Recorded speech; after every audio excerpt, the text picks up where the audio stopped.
సంయుత్త నికాయలో చెప్పిన కర్మ ఫలితాల గురించి ఈరోజు క్లుప్తంగా చూద్దాం.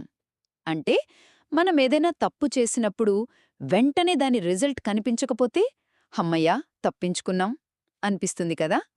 కాని అలా అనుకోవటం ఎంత పెద్ద పొరపాటో వివరిస్తుంది బౌద్ధ బోధన.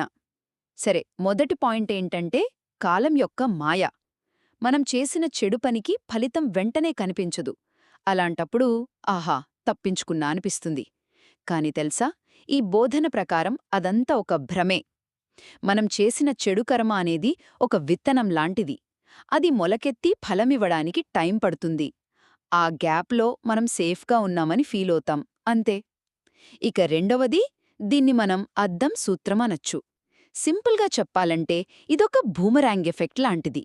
మనం ఇతరులకు ఎలాంటి హాని చేస్తామో సరిగ్గా అలాంటిదే మనకు తిరిగి వస్తుంది. ఉదాహరణకు, మీరు ఒకరిని జయిస్తే మిమ్మల్ని జయించేవాళ్లు వస్తారు. మీరు ఒకరిని అవమానించారా, మీక్కూడా అవమానం తప్పదు. అంటే మనం ఇతరుల్ని బాధపెడుతున్నామంటే ఆ బాధనే మన భవిష్యత్తులోకి మనమే ఆహ్వానిస్తున్నామన్నమాట.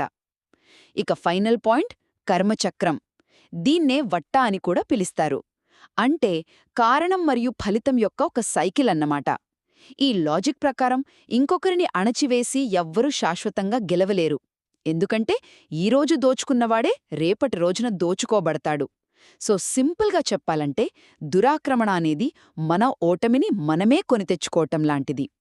ఆ క్షణానికి లాభంలా కనిపించినా భవిష్యత్తులో నొప్పి మాత్రం గ్యారంటీ.